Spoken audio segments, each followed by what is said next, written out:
오늘은 대림절 세 번째 주일입니다. 이렇게 아름다운 주일, 사랑의 주일을 맞이해서 악인의 길을 쫓지 않고 죄인의 길을 서지 않고 오만한 자리에 앉지 않고 엉뚱한 자리에 가지 않고 살아계신 하나님 앞에 나오셔서 예배드리시는 성도 여러분들 가운데 우리 하나님의 크신 은혜가 그리고 사랑이 평강이 기쁨이 넘치시길 주의 이름으로 축원합니다. 교회 다니는 사람들이 가장 좋아하는 찬양이 뭘까 생각해 보신 적이 있으신지요? 제 개인적인 생각입니다만 거의 틀린 것은 아닐 겁니다. 동서고금을 막론하고 그리고 남녀노소를 불문하고 모든 교회 다니는 사람들에게 가장 사랑을 많이 받는 찬양을 하나 꼽으라고 한다면 그것은 단연코 우리가 함께 불렀던 563장 찬양 예수 사랑하시면 거룩하신 말일세, 이 찬양이 아닐까 생각을 합니다.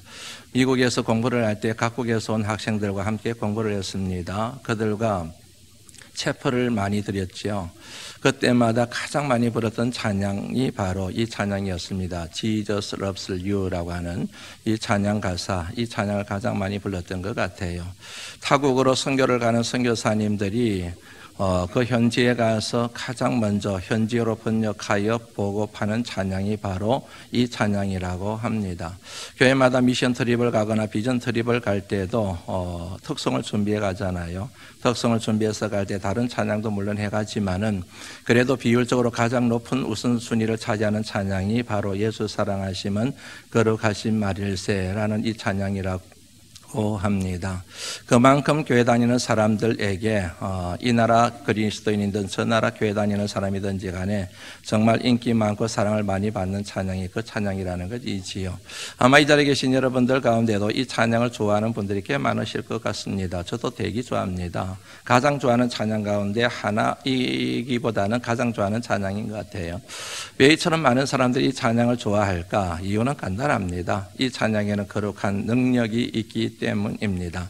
이 찬양을 부르면 위로가 됩니다. 이 찬양을 부르면 힘을 얻습니다. 이 찬양을 부르면 용기를 얻을 수가 있습니다. 이 찬양을 부르면 소망이 생기고 그렇습니다. 오래전에 섬기던 교회에서 있었던 일입니다. 그 경험 나누는 것을 여러분들이 이해해 주시면 고맙겠습니다. 연세 드신 근사님 을 신방을 했습니다. 제가 기억하기로는 90이 훌쩍 넘으셨어요. 그러다 보니까 정신이 건강하지 못하시고 쉽게 말씀드리면 치매 증세가 있으셨어요. 처음에 이제 교구를 맡고 그 근사님을 신방을 했습니다. 그런 분들에게 신방을 할 때는 말씀을 읽고 기도하는 게 이게 쉬운지 않습니다. 그러니까 그럴 때는 찬양을 많이 불러요. 그래서 그 근사님과 신방을 드리면서 근사님의 자녀들과 찬양을 부르기 시작을 하지요. 찬양을 부르기 시작하는데 가만히 누워 계시던 이 권사님이 갑자기 소리를 확 지르시는 거예요. 깜짝 놀랐습니다. 시끄럽다 조용히 해라 그러시는 거예요. 시끄럽다 조용히 해라. 그게 여러분들 시끄럽게 조용히 할 수는 없지 않습니까? 계속 찬양을 불러갔죠. 이 곡을 부르고 저 곡을 부르고 이 곡에서 저 곡으로 계속 이렇게 골라가면서 찬양을 부를 때, 그런데 이 권사님은 여전히 막 시끄럽다 조용히 해라 시끄럽다 조용히 해라 그렇게 소리를 치시더라고요. 이해를 하지요. 그러다가 563장을 부르게 되었습니다. 예수 사랑하심을이라고 운을 떼면서 부르기 시작하는 순간 누워 계시던 이 권사님이 갑자기 불뚝 일어나시는 거예요. 불뚝 일어나시더니 막 덩실덩실 춤을 추시는 거예요. 덩실덩실 춤을 추시면서 박자를 막 이렇게 저시는 거예요. 감이 딱 왔죠. 이 권사님이 이 찬양을 좋아하셨구나 하는 생각이 들어서 그 이후로 내리 5번을 불렀습니다. 그런데 그 찬양을 끝날 때까지 권사님이 앉으시도 않으시고 눕지도 않으시고 천사의 미소를 하시고 덩실덩실 춤을 추시면서 박자를 지으시는 모습 눈에 지금도 선합니다. 그래서 그 이후로 그 권사님 가정을 신방할 때는 무조건 이 찬양만 부르는 거예요. 10분이고 20분이고 10분이고 20분이고 부르죠. 그러면 권사님 벌떡 일어나셔가지고 박자를 저으시고 춤을 추시고 그러셨습니다. 그 권사님이 잊혀지지가 않습니다. 예배를 처음 끝나고 난 뒤에 가족들로부터 얘기를 들었어요. 제가 예측했던 대로였습니다. 그 권사님이 가장 좋아하신 찬양이 바로 그 찬양이었대요. 벌써 20년 전 얘기거든요. 그때 90이 훨씬 넘으셨으니까. 그러니까 근사님의 삶을 역추적해 가다 보면은 참 고단한 삶을 사셨죠. 역사적으로, 정치적으로, 경제적으로 얼마나 힘든 시기를 그 근사님이 거쳐오셨습니까? 일제시대를 겪으셨죠. 6.25를 겪으셨죠. 그 근사님이 이북에서 피난 오셨거든요. 피난 오셔서 이 이남의 자리를 펴고 사시는 그 세월이 만만한 세월이 아니었지 않습니까? 그 세월을 살아오시면서 엄마의 자리를 지키고 아내의 자리를 지키는 게 얼마나 벅차고 힘들었겠습니까?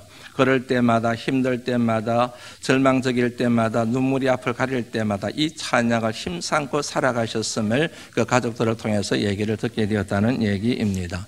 그래서 이 찬양이 이 근사님 영혼 속에 깊게 각인이 되어 계신 거지요. 그래서 누군가가 밖에서 툭 이 찬양을 부르기만 하면 본능적으로 그렇게 반응을 하시는 것이지요.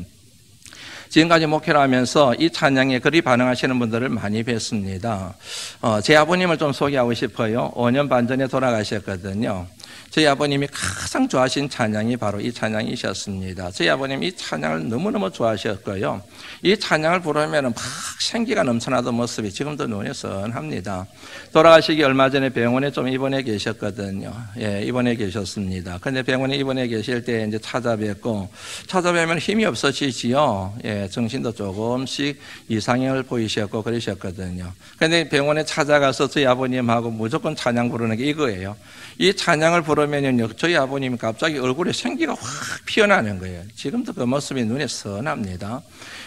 무엇보다도 잊혀지지 않는 게 이 찬양을 부르기 시작하는 순간부터 저희 아버님의 눈빛이 별처럼 초롱초롱 빛나는 거 있지요. 이렇게 맥없이 앉아 계시다가 이 찬양을 부르는 순간 눈이 번쩍 떠여지면서 눈빛에서 그야말로 광선이 나오듯이 초롱초롱 빛나던 모습.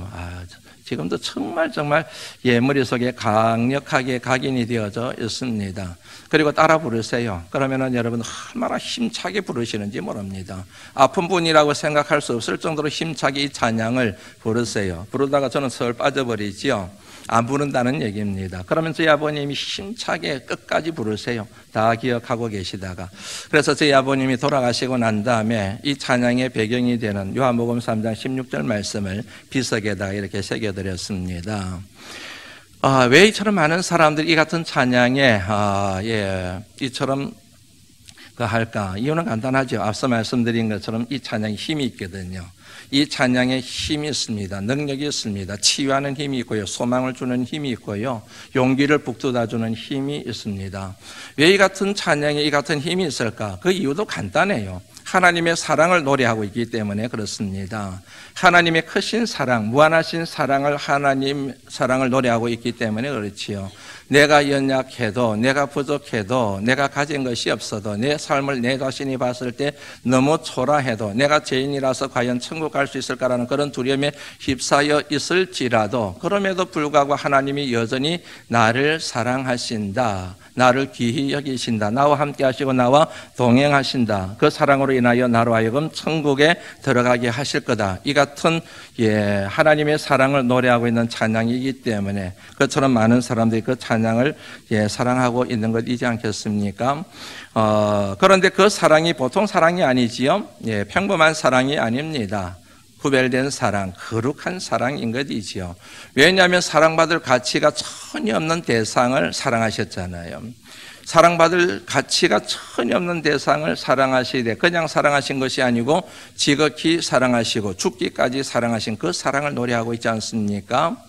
아무리 그래도 여러분 사람의 사랑은 사랑할 대상의 조건을 가지고 사랑하는 것 아시지요? 사랑할 대상의 가치에 따라서 사랑의 여부가 결정이 된다는 얘기입니다. 상대방이 사랑할 만해요. 그러면 사랑하지요. 그런데 사랑할 조건이 상대방에게 없습니다. 내가 왜 그를 사랑해? 정말 그 사람 내가 사랑할 마음 하나도 없지. 이제 이렇게 될 수 있다는 얘기이지 않습니까? 그거는 여러분 어쩔 수가 없습니다. 우리가 다 죄인의 원죄의 본성을 가지고 살아가는 죄인이기 때문에 그렇습니다. 쉬운 예를 들면 여러분들이 다이아몬드 좋아하시죠? 사랑하시죠? 귀하게 여기시죠? 가치 있게 여기시죠? 왜 그렇습니까? 그 같은 것들을 가치 있게 여기기 때문에 그런 거이지 않겠습니까? 마찬가지입니다. 사람에 대한 사랑도 그 사람에게 그 사람을 귀하게 여기는데 왜요? 그 사람이 귀할 가치가 있다고 생각하기 때문에 그런 거지요. 그 사람을 사랑하는 중요한 이유도 그 사람에게 사랑할 만한 조건이 있기 때문에 사랑하는 거이지 않겠습니까? 그런 조건과 가치가 전혀 없는데도 불구하고 사랑한다고 하는 것은 결코 쉬운 일이 아니지 않습니까? 여기서 굉장히 중요한 사실을 하나 정리할 수 있는데 그게 뭐냐면 사람의 사랑은 그 조건이 상대방에게 있다는 거예요. 사람의 사랑의 출발점은 상대방에게 있다는 것입니다. 이해가 되시는지 모르겠습니다. 아무리 내 사랑은 그런 사랑이 아니라고 항변해도 결국 따지고 보면은 상대방의 조건에 의해서 형성되어진 사랑의 출발점인 것이지 그와 상관없이 사랑하는 것은 아니라는 것이지요. 멋있어요, 근사해요, 돈을 잘 벌어요, 직업이 좋아요, 공부를 많이 했습니다, 돈이 많습니다, 젊습니다, 건강합니다, 아름답습니다, 그리고 키가 큽니다. 이런 조건이 나로 하여금 그 사람에 대한 사랑의 마음을 불러일으키는 동기가 되는 게 우리 사람의 사랑의 특징이라는 얘기이지요. 그 같은 조건이 구비되지 않았는데 사랑한다. 여러분들 그렇게 하신다고 생각하세요?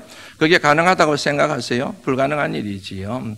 그런데 하나님의 사랑은 완전히 다르다는 얘기입니다. 사람의 사랑의 식과 전혀 다르다는 얘기이지요.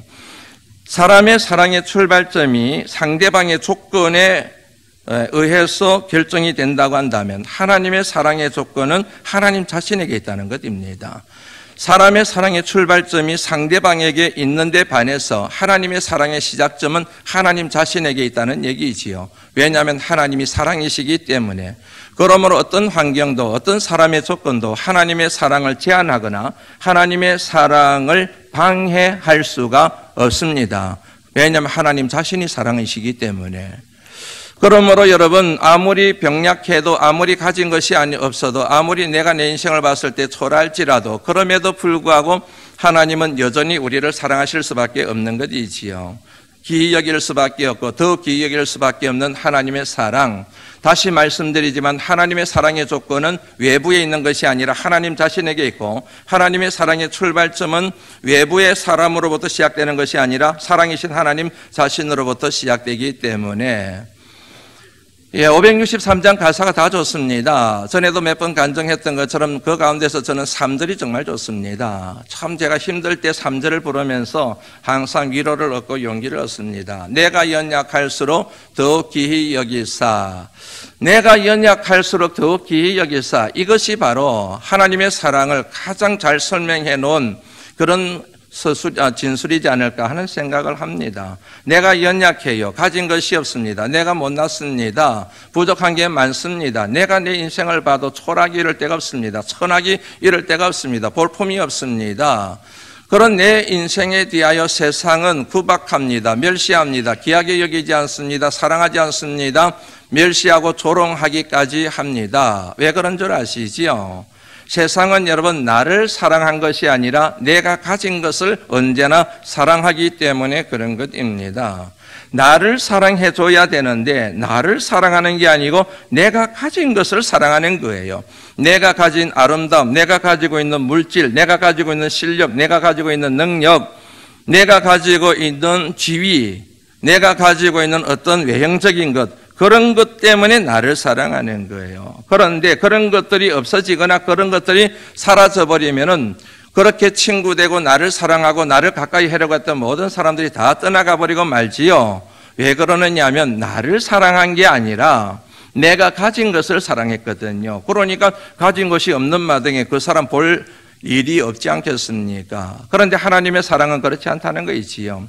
우리가 가진 것 때문에 우리를 사랑하신 것이 아니라 우리를 사랑하시기 때문에 우리가 연약해도 우리가 가진 것이 없어도 우리가 배운 것이 없어도 우리는 우리 자신의 삶에 대하여 초라하다고 비난하고 스스로 자신의 인생을 저주해도 하나님은 그러지 않아. 네 인생은 귀하단다. 내가 널 사랑해. 더욱 사랑해. 하나님이 그렇게 말씀하시는 사랑. 그 사랑에 대하여 노래하고 있는 찬양이 바로 563장 예수 사랑하시면 거룩하신 말일세. 그러므로 하나님의 사랑은 거룩하고 그러므로 하나님의 사랑은 사람들의 사랑과 구별되어 있음을 노래하고 있지 않습니까? 그러니까 이 찬양을 통해서 우리가 힘을 얻고 용기를 얻는 것이지요. 무엇보다 중요한 것은 이처럼 가치 없는 인생을 위한 하나님의 사랑은 하나님의 자기 희생으로 완성이 되었다고 하는 것입니다. 하나님이 그냥 사랑한다는 진술로, 말로, 글로서만 나타난 것이 아니고 하나님의 사랑은 자기를 희생하는 구체적인 사건을 통하여 하나님의 사랑이 완성되었다고 하는 사실, 그게 바로 뭐입니까? 고난의 사건이잖아요. 주님의 고난의 사건은 크게 두 가지입니다. 주님의 고난 그러면 대부분의 사람들이 하나는 먼저 퍼뜩 떠올려요. 그게 뭐냐면 십자가 고난이지요. 십자가 위에서의 죽음이지요. 그런데 그 같은 고난과 고통 이외에 또 다른 고난의 사건이 주님에게 있었는데 그게 뭐냐면 하늘 영광 보좌 버리시고 인간의 몸을 입고 이 땅에 태어나신, 동정녀의 몸을 입고 이 땅에 태어나신 성육신 사건이라고 하는 것입니다. 우리는 성탄절을 맞이하면 기쁘다고 생각해요. 기쁘다, 구주오셨네. 그러면서 여러분 마음이 들떠있습니다. 행복해합니다. 즐거워합니다. 노래방에 갑니다. 외식합니다. 여행을 갑니다. 막 기뻐하고 즐거워해요. 기쁜 성탄절이라고. 그런 우리 입장에서 그런 거예요. 그런데 하나님의 입장에서는 그게 아닙니다. 이 땅에 오시는 주님으로 인하여 이 땅에 있는 죄인된 인간들은 기쁨이지만은 하늘 영광 보좌 버리시고 이 땅에 가시는 주님의 입장에서는 이게 고통의 사건인 거예요. 왜냐하면 하나님이 인간이 되시잖아요. 하늘 영광 보좌 버리시고 이 땅에 낮고 천한 이 땅에 죄악으로 간영된 이 땅에 가셔야 되잖아요. 그냥 가시는 게 아니죠. 결국에는 십자가 위에서 고난을 받으시고 죽으셔야 되지 않습니까? 그러므로 주님 입장에서 보면 성탄절은, 대림절은 고난의 사건이 되는 것입니다. 전에도 한번 말씀을 드렸던 것처럼 대림절이 시작되면은 교회 안의 모든 장식들을 웬만해서는 보라색을 사용을 합니다. 보라색. 보시면은 현수막도 보라색, 제가 지금 하고 있는 스토일도 보라색, 배너도 보라색, 초도 보라색. 할 수만 있으면 최대한 보라색을 많이 사용합니다. 이유가 있습니다. 교회에서 사용할 때 보라색은 여러분 고난을 의미합니다. 순환을 의미합니다. 고통을 얘기합니다. 빨간색은 죽음을 얘기하는 것이고 그 죽음에 이르기 직전의 고통과 고난을 뜻하는 것은 바로 보라색입니다. 보라색이 보기가 좋아서 치장을 한 게 아니에요. 이 같은 의미 때문에 한 것입니다. 교회는 여러분 1년에 전 2번 보라색을 사용하게 돼요. 한 번은 언제 사용하느냐 하면은 예수님이 부활하시기 전 주일을 뺀 주님의 고난을 묵상하는 40일 사순절 기간 동안 이 보라색을 똑같이 사용을 해요. 그런데 그때 사용하던 보라색을 우리가 지금 즐겁다고 행복하다고 기쁘다고 얘기하고 있는 이 대림절 기간에 동일하게 사용해요. 왜요? 이 둘을 연결하는 고리가 뭐예요? 고난인 거예요. 우리에게는 기쁨의 사건이지만 주님께서 보실 때는 고난의 사건이기 때문에 고난을 뜻하는 이 같은 여러분 보라색을 사용한다는 사실을 알고 신앙생활을 하셔야 됩니다. 그러므로 세상처럼 마냥 흥청망청거리고 즐겁고 행복하고 기쁘게 살 것이 아니라 마치 사순절을 보내듯이 우리를 향한 하나님의 깊은 사랑을 묵상하며 이 대림절을 보내는 것이 저와 여러분들이 하나님에 대하여 갖추어야 될 예의라고 생각을 할 수가 있습니다. 이 같은 하나님의 사랑으로 우리에게 일어난 놀라운 일들이 있습니다. 그 중에서 한 3가지 정도만 여러분들과 나누고 말씀을 마무리하려고 합니다. 그 첫 번째는 하나님의 사랑으로 저와 여러분들의 존재 가치가 달라졌습니다. 저와 여러분들의 존재 가치를 결정하는 것들이 몇 가지가 있습니다. 첫째는 가진 것입니다. 많은 재물을 가지고 있습니다. 땅을 가지고 있습니다. 좋은 차를 가지고 있습니다.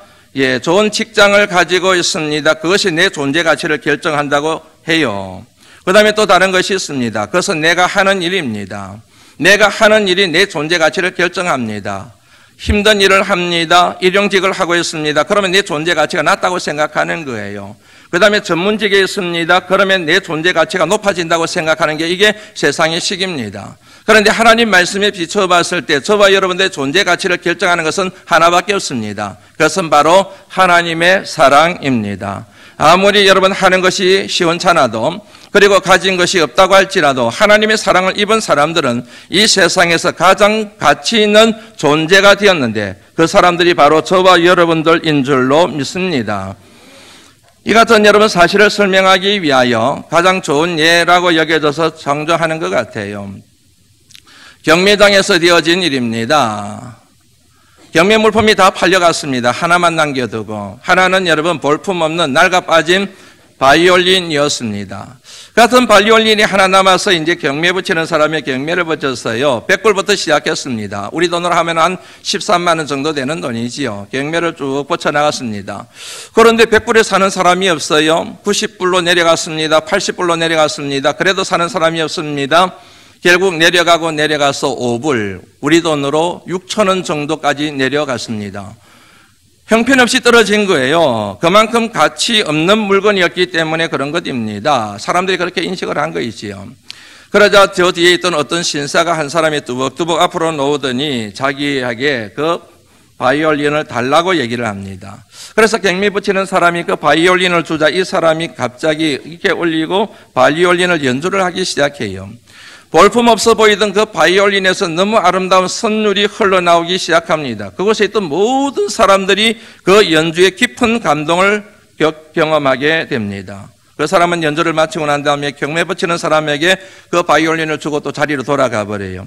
다시 경매가 시작되었습니다. 5불 살 사람이 있습니까? 10불에 사겠습니다. 100불에 사겠습니다. 1000불에 사겠습니다. 10,000불에 사겠습니다.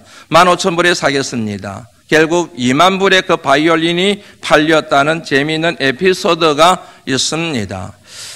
정말로 볼품없어요. 가치 없는 물건이었습니다. 그런데 연주자에 의하여 그 바이올린이 한번 연주되고 난 뒤에 가치가 달라진 거예요. 마찬가지입니다. 저와 여러분들이 우리 자신을 봤을 때는 정말 볼품없는 인생입니다. 우리 자신의 인생에 대하여 나는 가치 있는 인생이라고 그렇게 당당하게 자신 있게 얘기할 수 있는 사람이 이 가운데 몇이나 되겠습니까? 내 인생을 볼수록 생각할수록 초라하고 못나고 내 인생에 대하여 실망하고 내 인생에 대하여 절망할 때가 얼마나 많이 있습니까? 그런 볼품없는 인생이었지만 하나님의 큰 사랑으로 인하여 저와 여러분들의 존재 가치가 달라졌음을 인정하신다고 한다면 아멘으로 한번 반응해 보시겠습니까? 저와 여러분들은 가치 있는 존재가 된 거예요. 가진 것 상관없습니다. 배운 것 상관없습니다. 왜 자꾸만 여러분 가진 것을 가지고 사람을 따져요? 왜 배운 것을 가지고 내 인생을 재단을 합니까? 내가 병약한 걸 가지고 왜 인생을 자꾸만 스스로 비하시키고 조롱하고 멸시하고 자신의 인생을 저주하십니까? 그는 여러분 얼마나 심각한 죄인지 모릅니다. 사랑하지 않는 게 죄입니다. 가장 심각한 사랑하지 않는 죄가 뭔지 아시지요? 나를 사랑하지 않는 거예요. 이런 나를 하나님이 사랑하셨는데도 불구하고 내가 나를 사랑하지를 않아요. 이런 뭐냐면은 초라하고 이렇게 볼품없는 인생을 위하여 죄된 인생을 위하여 죄를 짓고 또 반복하는 이 악순환 가운데 있는 이런 나를 위하여 하나님이 독생자 예수 그리스도를 이 땅에 보내시기까지 나를 사랑하셨는데 하나님은 나를 그렇게 사랑하는데 내가 나를 사랑하지 않는 것, 이거는 얼마나 하나님에 대하여 수치가 되겠습니까? 하나님의 사랑을 받아들이지 않고 하나님의 사랑으로 하나님의 눈으로 나를 보지 않고 자기 자신의 인생을 저주하고 조롱하고 비난하고 깔보는 사람은 하나님 앞에 큰 죄를 짓는 거예요. 이 같은 여러분 죄를 짓지 마시고 하나님이 사랑하시는 여러분 자신을 여러분도 하나님처럼 여러분 자신을 사랑하며 살아가시는 하나님의 사람들이 되실 수 있기를 주의 이름으로 축원합니다. 나는 사랑받기에 충분한 사람이야. 가진 것은 없지만 내 속에는 제약이 많이 있지만 그럼에도 불구하고 이런 나를 하나님이 사랑하시니까 하나님이 날 사랑하시는데 세상 모든 사람들이 날 멸시해도 세상 모든 사람들이 날 깔봐도 나는 나를 깔보거나 나를 멸시해서는 안 된다는 얘기지요. 둘째, 더 이상 우리는 죄와 죽음에 대하여 두려워할 필요가 없습니다. 죄와 죽음에 대하여 더 이상 두려워할 필요가 없습니다. 왜냐하면 하나님의 사랑이 이 모든 죄와 죽음의 문제를 해결하셨기 때문입니다. 생각이 참 중요하다고 여러 번 말씀을 드렸어요. 생각이 참 중요해요. 생각. 어떤 생각을 갖고 살아가느냐가 내 삶을 불행하게 만들기도 하고 행복하게 만들기도 하는 겁니다. 부정적인 생각을 가지고 있는 사람들은 항상 여러분 삶이 힘들어요. 부정적인 생각을 가진 사람일수록 치매에 빨리 걸린다는 얘기를 며칠 전에 읽었던 어떤 아티클에서 제가 봤습니다. 긍정적인 생각을 많이 하는 사람일수록 오래 사신대요. 치매도 안 걸리신대요. 그런데 항상 비난하고 비판적이고 정죄하고 이런 것에 익숙한 사람들이 치매에 빨리 걸린다는 연구 보고서를 읽었다니까요. 생각이 참 중요합니다. 그런데 우리가 여러분 생각할 때 정말 위험한 생각 중에 하나가 뭐냐면 사람은 죽으면 끝이라고 생각하는 겁니다. 정말 안타깝게도 교회를 다니는 사람들 가운데도 사람은 죽으면 끝이다. 죽어봐야 알지 뭐 이렇게 생각하고 신앙생활하는 사람들이 의외로 많아요. 그걸 뭘 통해서 알 수 있느냐면요. 은행을 통해서 알 수가 있습니다. 사람이 죽음으로 끝나는 것이 아니라는 사실을 아는 사람은 그렇게 말하지 않습니다. 그렇게 행동하지 않습니다. 왜요? 죽음이 끝이 아니고 죽음이 시작이고 그 시작점에 바로 하나님의 심판이 있다는 사실을 알기 때문에 죽음이 끝이라고 생각하기 때문에 함부로 살고 아무렇게나 말하고 아무렇게나 인생을 사는 거거든요. 그런데 죽음이 끝이 아니다. 죽음은 새로운 시작이다. 그 시작점에 바로 하나님의 심판이 있다. 이 같은 사실을 믿는 사람들은 절대로 함부로 살아가지 않고 함부로 말하지 않고 함부로 행동을 하지 않는다는 얘기지요. 사실은 모든 사람들이 죽음으로 끝이라는 사실을 알고 있습니다. 단지 모른 척하고 있을 뿐이에요. 그 증거가 있습니다. 그 증거가 뭐냐면 두려움이에요.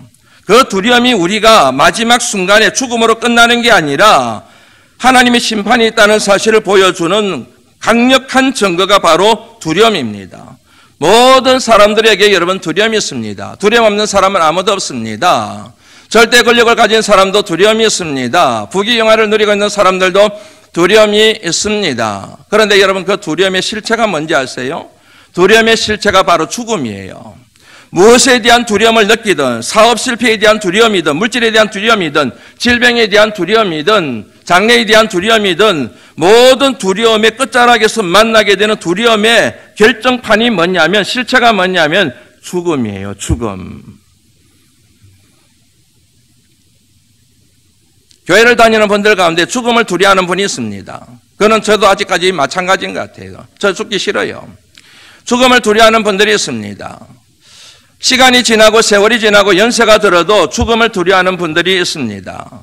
그런데 죽음을 두려워하는 분이 있는가 하면 죽음을 두려워하지 않는 분들이 있습니다. 지금까지 목회를 하면서 죽음을 두려워하지 않는 분들을 만났을 때는 여러분 전율이 이렇습니다. 죽음을 두려워하지 않아요. 연세가 드시고 병약하셔도 오히려 더 천사의 얼굴처럼 빛나고 소망으로 가득 넘쳐나요. 왜 그런지 아시죠? 그들은 죽음에 대한 두려움이 없더라고요. 죽음에 대한 두려움. 쉽게 말씀드리면 죽고 나면 천국 간다는 거예요. 그토록 내가 소망하는 천국 가는데 내가 두려워할 이유가 뭐냐는 거예요. 그런데 그런 사람의 공통점이 뭐냐면 살아온 삶의 흔적이 좋아요. 항상 뭐냐면 하나님의 심판을 생각하고 살아왔기 때문에 지금까지 건강하고 반듯하게 신앙생활을 해왔기 때문에 하나님의 심판대 앞에 서는 것에 대한 두려움이 없기 때문에 죽음에 대한 두려움이 없는 거예요. 그런데 수십 년 신앙생활을 해도 죽음을 두려워하는 그리스도인들이 있어요. 죽기 싫어하는 분들이 있습니다. 할 수만 있으면 안 죽으려고 그래요. 이 땅에 대한 미련과 집착을 내려놓지를 못해요. 왜냐하면 심판대 하는 게 서는 게 두려운 거예요. 하나님 앞에 내가 나름대로 신앙생활을 한다고 했지만 누구보다도 자기 자신을 잘 알고 있는 사람이 자기 자신이에요. 이런 모습으로 하나님 앞에 설 자신이 없는 거예요. 그래서 두려워서 죽기가 싫어서 죽지 않기 위해서 별의별 방법을 다 사용하게 되는 그런 일들이 일어나더라는 얘기입니다. 다시 말씀드리지만 모든 사람에게는 두려움이 있습니다. 그 두려움의 결정체는 바로 죽음입니다. 왜 이처럼 여러분 앞서 이미 말씀을 드렸지만 사람들이 죽음이라는 이 두려움을 겪게 되느냐면요, 죽고 난 뒤에 하나님의 심판 때문에 그런 거예요. 어디로 갈지를 모르는 거예요. 자기가 살아온 삶에 대하여 확신이 없는 거예요. 도대체 하나님 앞에 서서 양으로 분류될지 염소로 분류될지 천국에 들어갈지 지옥에 들어갈지 자기가 지나온 삶의 흔적으로 도대체 자기가 입증할 자신이 없는 거예요. 그래서 두려움을 느끼게 되는 겁니다. 여러분, 사람은 죽으면 끝이 아닙니다. 하나님의 심판대 앞에 서게 됩니다. 하나님의 심판에 따라서 천국에 가는가 하면 지옥으로 가게 됩니다. 영생을 얻는가 하면 영벌을 받게 됩니다. 아무도 하면 안 하시죠, 이런 얘기. 네, 그런 얘기 하지 말라고 하는 게 요즘 교인들의 특징이라 그래요. 그런 얘기 하지 마십시오. 그냥 살아가는데 필요한 그냥 뭐냐면 도덕률이나 얘기하면 되는 거지, 성공담이나 얘기하면 되는 거지 무슨 천국 얘기합니까? 그게 요즘 교인들의 특징이라고 얘기해요. 그러니까 아무렇게나 살고 함부롭게 살아가는 것이지 않겠습니까? 여러분, 다시 한번 정리합니다. 죽습니다. 연세 드신 분 돌아가십니다. 젊은 사람들은 반드시 연세 들게 되어 있고 나이 들게 되어 있습니다. 모든 사람들은 다 때가 되면 하나님의 심판대 앞에 서게 되어 있습니다. 하나님의 심판에 따라서 영생으로 영벌로 나뉘어지게 되어져 있습니다. 죄를 지은 사람은 지옥으로, 그리고 거룩하게 산 사람은 영생 천국으로 가게 되어져 있습니다. 이거는 준엄한 하나님의 말씀입니다. 더 정확하게 말씀드리면 지은 죄를 회개한 사람은 천국에 들어갈 것이요, 지은 죄를 회개하지 않는 사람은 지옥으로 가게 되어져 있습니다. 왜 그런 줄 아시죠? 저와 여러분들은 죄를 지을 수밖에 없는 존재예요. 그러므로 죄를 짓지 않고 천국 가는 게 불가능한 거예요. 그래서 어떤 신학자가 말하기를 지옥이란 지은 죄를 회개하지 않는 사람이 가는 것이다. 그리고 천국은 지은 죄를 회개한 사람이 가는 것이다 라고 얘기를 했는데, 저는 그 말에 전적으로 동의합니다. 이 같은 죄의 문제를 푸신 분이 누구입니까? 바로 예수 그리스도인 것이지요. 예수 그리스도로 인하여 죄의 문제가 풀어졌습니다. 그로 인하여 죄의 결과인 사망의 문제가 풀어지게 된 것입니다. 그러므로 진실로 내가 예수 그리스도 구속의 보혈로 말미암아 하나님의 사랑으로 말미암아 구원받았다고 고백하는 사람들은 더 이상 죄의 종이 되거나 사망의 노예가 되어서 살아가지 않고 소망 가운데 천국을 소망하며 살아가는 하나님의 사람들이 될 줄로 믿습니다. 더 이상 죄에 대하여 두려워하지 않고 죽음에 대하여도 더 이상 두려워하지 않습니다. 그 같은 의미가 오늘 본문 말씀 17절 18절 말씀입니다. 같이 읽습니다. 시작.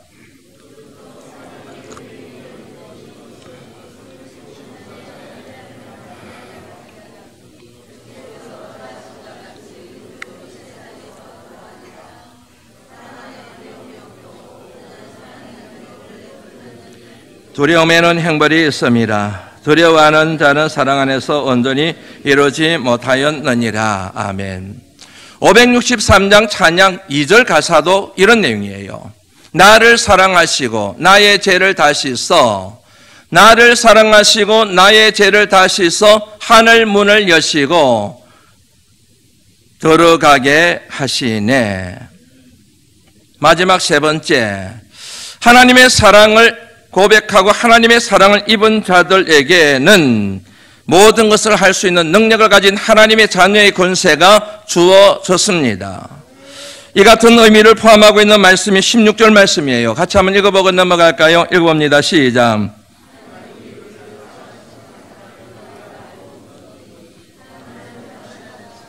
사랑 안에 거하는 자는, 사랑 안에 거하는 자는 하나님 안에 거하고 하나님도 그 안에 거하느니라. 요한 1서입니다. 이 요한 1서는 요한이 지었습니다. 요한이 지은 또 다른 책이 있습니다. 요한복음입니다. 요한복음 15장 5절 말씀에 이와 연관된 말씀이 나옵니다. 나는 포도나무여 너희는 가지니 그가 내 안에 내가 그 안에 있으면 이 사람은 과실을 많이 맺나니 너희가 나를 떠나서는 아무것도 할 수 없느니라. 저와 여러분들을 살리기 위하여 독생제까지 이 땅에 보내신 하나님께서 하나님의 자녀로 살아가는 저와 여러분들에게 필요한 것은 왜 모든 것을 다 공급하지 않으시겠습니까? 예수 그리스도 구속의 보혈로 구원만 받는 하나님의 사람들이 아니라 하나님의 자녀들에게 주심하고 약속하신 갖가지 권세들을 받으시고 그 권세를 통하여 하나님의 귀한 뜻을 이 땅에 이루어가는 하나님의 신실한 백성들이 되실 수 있기를 주의 이름으로 축원합니다. 이제 말씀 하나만 드리고 말씀을 마무리하려고 합니다. 사랑하는 성도 여러분, 사랑하며 살아가시기를 주의 이름으로 축원합니다. 오늘 7절 말씀부터 21절까지 말씀을 관통하고 있는 핵심 교훈은 사랑하라는 것입니다. 사랑하는 자들아, 우리가 서로 사랑하자. 사랑은 하나님께 속한 것이니 오늘 7절 말씀입니다. 우리가 사랑함으로 다른 사람들이 우리를 하나님의 자녀인 줄 아느니라는 말씀도 나옵니다.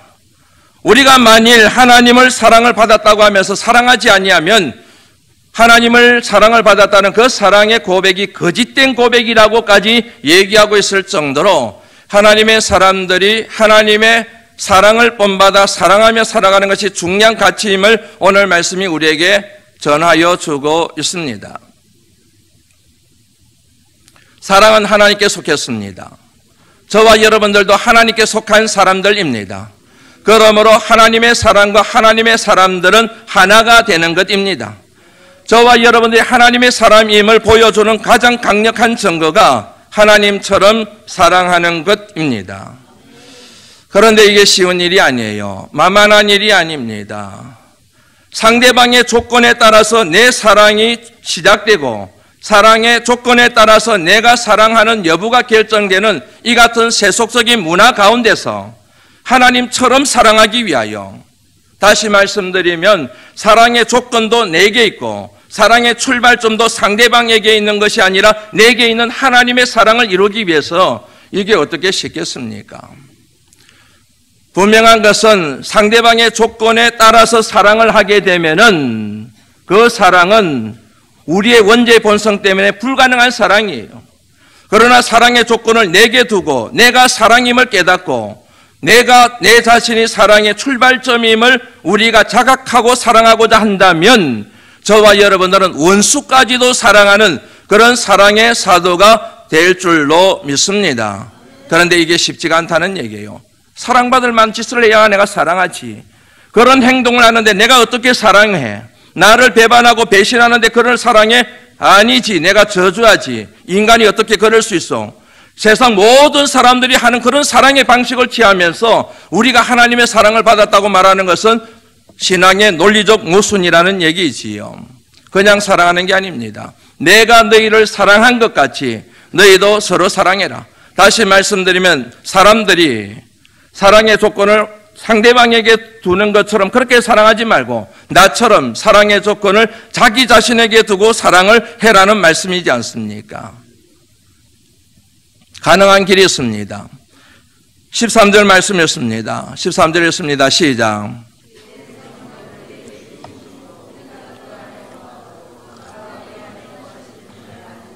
맞습니다. 성령의 사람이 되면 됩니다.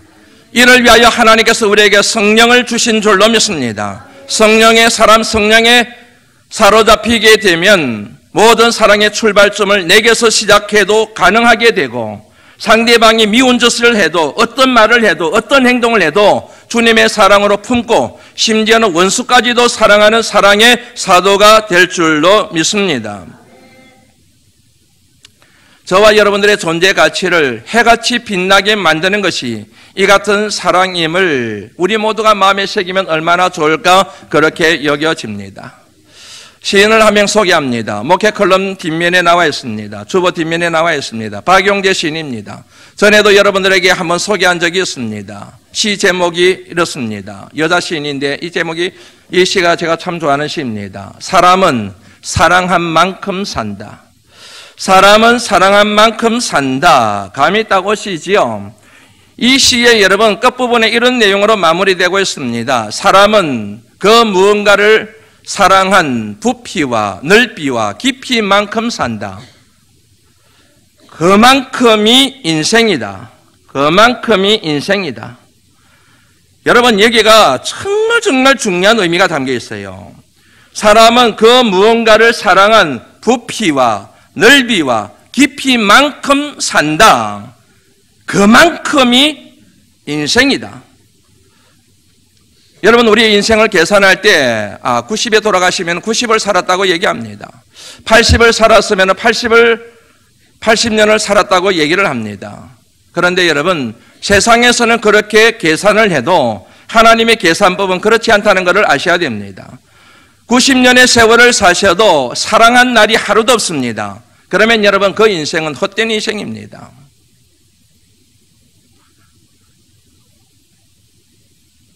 (80을) 사셨습니다. 사랑한 연수가 10년입니다. 그분의 인생은 80년으로 계산되는 게 아니고 사랑한 연수인 10년으로 계산된다는 얘기입니다. 30을 살았습니다. 그럼에도 불구하고 오지에 가서 의료 선교를 하다가 질병이 들어서 죽었던 어떤 의료 선교사님, 그분의 생애는 사랑한 연수에 따라서 90을 산 어떤 분보다도 80을 산 어떤 분보다도 훨씬 더 오래 산 20년, 30년의 생애가 된다는 계산법이 나온다는 걸 여러분들 아시는지요? 세상은 몇 년을 사시고 얼마만큼 부귀영화를 가지고 사느냐에 따라서 호상이니 아니니를 따지지만 하나님께서 우리의 인생을 계산하는 법은 이 땅에서 얼마를 샀냐가 아니고 얼마만큼 사랑하며 살았느냐, 얼마만큼 섬기며 살았느냐로 하나님께서 우리의 인생을 계수한다는 사실을 이 시가 지금 우리에게 교훈하고 있다는 얘기지요. 사랑한 만큼이 인생이라는 거예요. 일생이 바로 사랑한 그것으로 인하여 일생이 정리가 되어진다는 얘기지요. 그래서 여러분, 오래 산다고 자랑할 것 하나도 없습니다. 무엇보다도 나는 얼마만큼 사랑하고 살아갔는가, 지금까지 나는 얼마만큼 사랑하며 살아왔는가, 그게 하나님의 심판대 앞에 설 때에 하나님이 계수하시는, 계산하시는 우리 삶의 내용이라고 하는 사실을 준엄하게 받아들여야 되지 않을까, 그렇게 여겨집니다. 사랑의 계절입니다. 사랑하는 성도 여러분, 사랑을 회복하실 수 있기를 주의 이름으로 축원합니다. 무엇보다도 사랑 회복되셔야 됩니다. 믿음, 소망, 사랑 이 세 가지는 항상 있을 것인데 그 중에 제일은 사랑이라 그랬습니다. 사랑을 놓쳐놓고 사랑을 잃어버리고 사랑 없이 믿음이 무슨 소용이 있으며 소망이 무슨 소용이 있습니까? 사랑을 회복하셔야 돼요. 저도 그렇고 여러분들도 그렇고 하늘 영광 보좌 버리고 이 땅에 오신 그 하나님의 사랑을 회복하지 않는 이상 우리의 모든 믿음은 다 헛된 믿음이에요. 우리의 소망은 하나님 나라에 있다는 소망이 될 수가 없습니다. 그 소망은, 사랑이 없는 소망은 우리의 욕망을 채우는 정욕에 지나지 않습니다. 심하게 들릴지 모르지만 그렇습니다. 믿음, 소망, 사랑 이 세 가지는 항상 있을 것인데 그 중에 제일은 사랑입니다. 그래서 여러분들에게 외국인을 위하여 5,000원짜리, 만원짜리 선물이라도 하나 가져와서 그 사랑을 실천할 것을 여러분들에게 요청하고 안내를 해드리고 그리고 교육을 하고 훈련을 시키는 거이지 않습니까? 그런데 반응이 영 시원치 않아요. 하나님의 사랑을 받은 사람들의 반응치고는, 하나님 사랑 얘기하는 사람들의 반응치고는 시원치 않습니다. 기도합니다. 하나님 감사합니다.